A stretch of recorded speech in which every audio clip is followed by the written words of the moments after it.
Good morning students. आज बात करेंगे मिनिमाइजेशन की। ठीक है, तो डीएफए का मिनिमाइजेशन बेसिकली अपन कर रहे हैं। यहाँ पे बहुत सारी स्टेट्स रहती हैं। जैसे अगर मैं मिनिमाइजेशन की बात करूँ तो बेसिकली अगर मैं स्टेट्स की बात करूँ, स्टेट्स को अपन दो पार्ट्स में ब्रेक कर सकते हैं। पहली है productive states, second non productive state. ठीक है, नॉन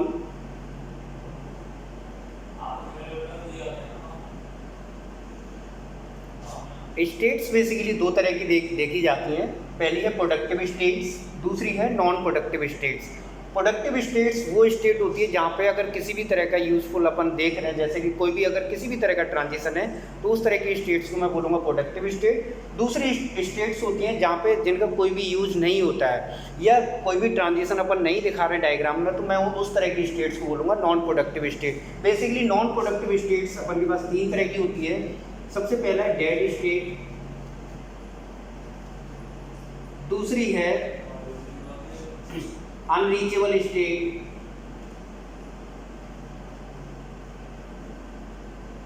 तीसरी है इक्वल स्टेट।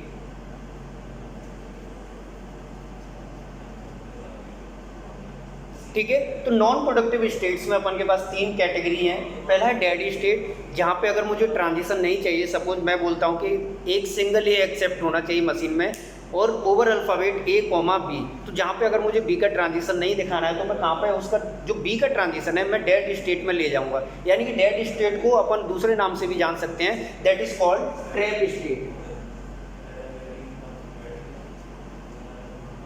ठीक है, dead state is also known as trap state.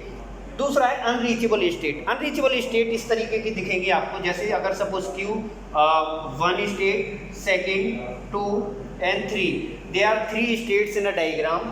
Initial state is 1, second is final state। उसके बाद मैं ए का ट्रांजिशन दिया 2 पे,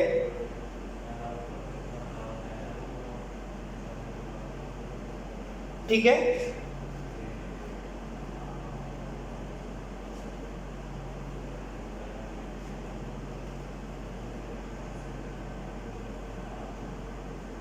डायग्राम में आप देख पा रहे हैं क्लियर, 1 जो इनिशियल स्टेट है, दूसरी स्टेट है अपन के पास जिसका नंबरिंग किया है 2 3। ठीक है, they are 3 states in a diagram.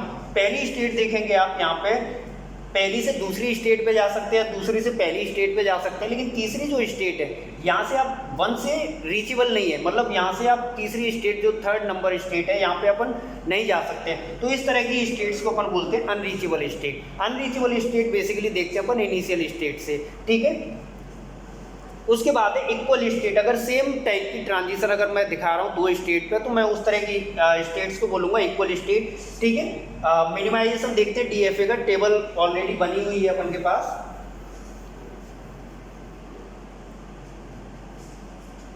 Table में स्टेट से अपन के पास 5 स्टेट है। इनिशियल स्टेट आपको दिख ही रही है, फाइनल स्टेट है ई, ट्रांजिशन 0 और 1 पे दिखाया गया, यानी कि ओवर अल्फाबेट 0,1। ठीक है, आप यहाँ पे सबसे पहले निकालेंगे पाई नॉट।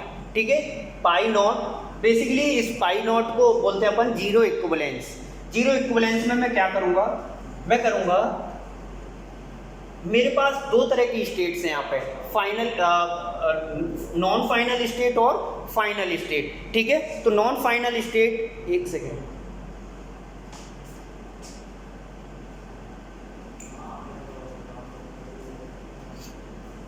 नॉन फाइनल स्टेट्स के साथ मैं क्या करूंगा, एक अलग कैटेगरी बनाऊंगा, फाइनल स्टेट की एक अलग कैटेगरी बनाऊंगा। ठीक है, तो देखते हैं यहाँ पे अपन के पास नॉन फाइनल स्टेट है A comma B comma C comma D. Non final state है अपन के पास ई। जीरो इक्विवेलेंस में अपन बेसिकली क्या कर रहे हैं, मेरे पास टेबल से मैं देख पा रहा हूँ यहाँ पे 4 स्टेट ऐसी हैं जो नॉन फाइनल स्टेट है। ठीक है, एक स्टेट है अपन के पास फाइनल, तो मैंने वही किया, जीरो इक्विवेलेंस निकालूंगा pi naught. Zero equivalence is denoted with pi naught. Pi naught में मैं कैटेगरी करा मैंने, ये नॉन फाइनल स्टेट है, उसके बाद ये फाइनल स्टेट है। ठीक है, उसके बाद वन इक्विवेलेंस निकालूंगा मैं। अब वन इक्विवेलेंस कैसे निकालेंगे, देखिए मैं क्या करूंगा, ए का बी के साथ कंपैरिजन, ए का बी के साथ कंपैरिजन करूंगा मैं। तो मैं क्या करता हूं, ए का बी के साथ, यानी कि ए 0 पे, फॉर 0 इनपुट ए और बी को मैं कंपैरिजन करूंगा कि वो सेम सेट से बिलोंग कर रहे हैं या दूसरे सेट से, डिफरेंट सेट से बिलोंग कर रहे हैं। देखता हूं मैं ए और बी को कंपेयर किया मैंने, तो देखिए 0 पे ए 0 लेके बी पे जा रहा है, बी 0 लेके बी पे जा रहा है, ठीक है।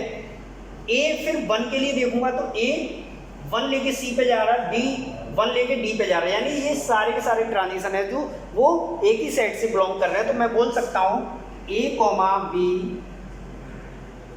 एक ही सेट से बिलोंग कर रहे हैं। फिर मैं देखता हूं ए कॉमा, फिर मैं देखूंगा ए कॉमा सी का, सी के साथ कंपेयर करूंगा मैं।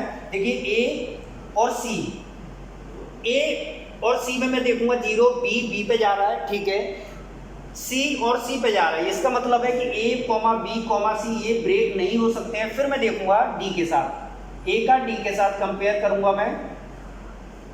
ए और डी, देखिए बी पे जा रहा है, ठीक है, और सी ई, यानी कि यहाँ पे ए 1 लेके सी पे जा रहा है, डी 1 लेके ई पे जा रहा है, यानी डिफरेंट सेट से बिलोंग कर रहा है। तो अपन इसको क्या करेंगे, दूसरे ब्रैकेट में रखेंगे या इसका सेपरेशन कर देंगे। ई एज इट इज रहेगा क्योंकि ये फर्दर ब्रेक नहीं कर सकते यहाँ पे। नेक्स्ट इक्विवेलेंट निकालेंगे, दैट इज 2 इक्विवेलेंट, ठीक है। अब अपन के पास लेटेस्ट सेट ये है, यहाँ पे देखेंगे, फिर अगेन वही प्रोसेस करेंगे, ए का बी के साथ कंपैरिजन करेंगे। ए का बी के साथ कंपैरिजन करा तो देखिए ए और बी, यानी कि ए बी और 0, यानी बी पे जा रहा है, ठीक है। ए और बी को अगर मैं दे रहा हूँ 1 तो सी और डी पे जा रहा है, तो सी और डी दूसरे सेट से बिलोंग कर रहा है, सी सेम सेट से बिलोंग कर रहा है। इसका मतलब है कि ए और बी फर्दर साथ नहीं रह सकते, ठीक है। फिर मैं देखूंगा